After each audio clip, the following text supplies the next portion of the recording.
6 लाख करोड़ रुपए का ऐसा प्लान लेकर सोमवार को वित्त मंत्री निर्मला सीतारमण देश के सामने आई,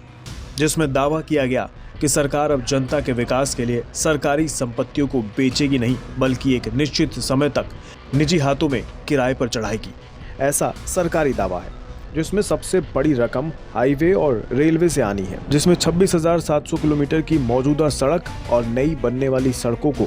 मोनेटाइज किया जाएगा, यानी ये सड़कें निजी कंपनियों को देकर सरकार पैसा जुटाएगी। इसी तरह सरकार अगले 4 साल में 400 railway station, 90 passenger train, 1400 kilometre railway track, 741 kilometre का Konkan railway, 15 railway stadium, railway के 265 गोदाम भी 4 साल के लिए किराए पर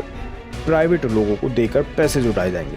अब निजीकरण के इस पाइपलाइन प्रोग्राम में कांग्रेस सरकारी संपत्ति को बेचकर जनता का रोजगार छीनने वाला छेद बता रही है। 400 स्टेशन, 150 ट्रेनें, रेलवे ट्रैक और वुडशेड, और जो हमारे रेलवेज के एम्प्लॉई हैं, आप भी बात समझ लीजिए, जब ये रेलवे से छीनकर किसी प्राइवेट एंटिटी को दिया जाएगा तो आप समझ लीजिए आपके रोजगार का क्या होने वाला है। साल 2008 में नई दिल्ली रेलवे स्टेशन के संदर्भ में एक आरएफपी तब घोषित हुआ जब केंद्र में कांग्रेस की सरकार थी। तो क्या राहुल गांधी का ये आरोप है कि उनकी माताजी जिस सरकार की मुखिया थी, उस सरकार ने रोड, रेल और साथ ही एयरपोर्ट बेच डाला? सवाल उठता है कि हाईवे और रेलवे ही नहीं, बिजली, टेलीकॉम सेक्टर से लेकर सरकारी गोदाम और स्टेडियम तक को सरकार निजी हाथों में तय समय के लिए देकर पैसा जुटाने वाली मोनेटाइजेशन पॉलिसी ला क्यों रही है? क्या इसका कारण उन सरकारी संपत्तियों का इस्तेमाल निजी हाथों से कराना है, जहां पैसा जनता का लग चुका है लेकिन पूरा फायदा नहीं मिल रहा? बीएसएनएल का उदाहरण ही ले लें तो देश में किसी भी प्राइवेट टेलीकॉम कंपनी के मुकाबले सबसे ज्यादा 65,000 कर्मचारी वहां काम करते हैं,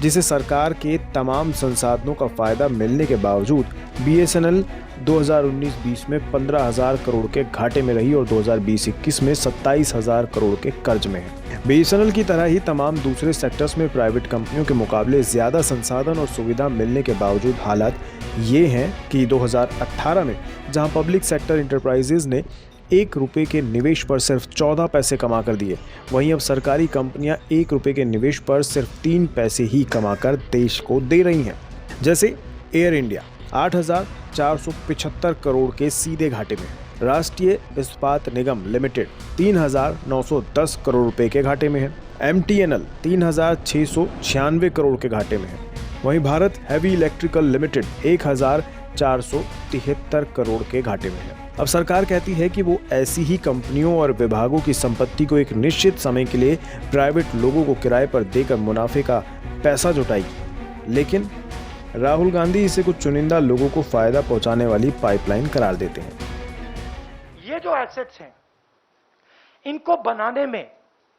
70 साल लगे हैं और इनको बनाने में हिंदुस्तान की जनता ने लाखों करोड़ रुपए अपना पैसा डाला है।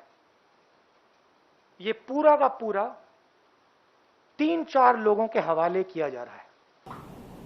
आज जिस प्रकार की पॉलिटिकल हिपोक्रेसी का उन्होंने दर्शन दिया, वो इस बात को साबित करता है कि ट्रांसपेरेंटली जिस सरकार ने राष्ट्र की तिजोरी को भरने का काम किया और कांग्रेस के लुटेरों से सुरक्षित किया, उस सरकार पर छीटाकशी करने का राहुल गांधी जी का प्रयास है। राजनीति से अलग अगर आप सीधे ये जानना चाहें कि जनता को क्या फायदा और क्या नुकसान होगा, तो इस बारे में हमने लेफ्ट नेता नीलोत्पल बसु और आर्थिक मामलों के जानकार आकाश जिंदल से बात की। इसमें कोई फायदा का कोई सवाल ही नहीं है, क्योंकि ये सरकार घर का जो सामान है ये बेच रहा है घर चलाने के लिए, तो इससे तो नया कोई एसेट क्रिएशन होगा नहीं, ना ही उसके चलते आर्थिक गतिविधि ऐसा होगा। इससे जो होगा, सरकार के नज़दीक जो कॉरपोरेट्स है, जैसे हम देखे हैं पहले हवाई अड्डे के बारे में हुआ है, दूसरे जो नेशनल एसेट्स के बारे में हुआ है, वही होने जा रहा है। अब हम सब जानते हैं बहुत बार सरकारी महकमों में या सरकारी ऑर्गेनाइजेशन पे रेड टेपिज्म के, लाल फीताशाही यानी काम को डिले करने के एलिगेशंस लगते रहे हैं। कई बार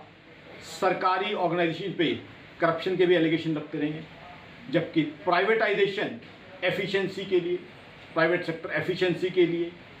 प्रॉफिटेबिलिटी के लिए जाना जाता है। निजीकरण के फायदे और नुकसान के बीच एक तर्क ये भी है कि फिर सरकारी विभागों में मिलने वाले आरक्षण का क्या होगा, क्योंकि संसद में मॉनसून सत्र में ही जब कांग्रेस सांसद कीर्ति चिदंबरम ने सवाल किया कि क्या सरकारी कंपनियों विभागों के निजीकरण से नौकरियों में आरक्षण पर असर आएगा,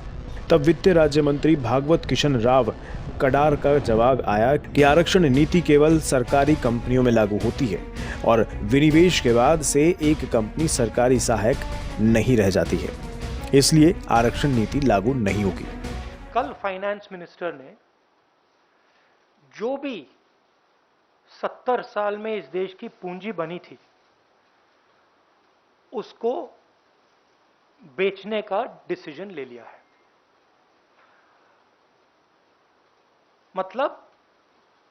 प्रधानमंत्री ने सब कुछ बेच दिया। 70 साल की आजादी में जिस परिवार ने, जिस गृह जिले से मैं हूं, वहां पर एक डिस्ट्रिक्ट हॉस्पिटल नहीं बनाया, वो प्रधानमंत्री जी को हिदायत दे रहे हैं। जहां पर वो 15 साल तक सांसद रहे, वहां पर एक सीटी स्कैन की मशीन भी तब आई जब मोदी की सरकार आई,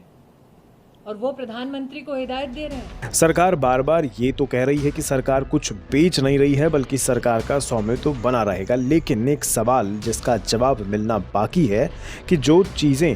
पहले से घाटे में हैं उसे कोई निजी खिलाड़ी चलाने के लिए मुनाफे के नाम पर लेगा क्या, और लेगा तो वो अपने हिसाब से चलाएगा, तो क्या जनता के हित चल पाएंगे?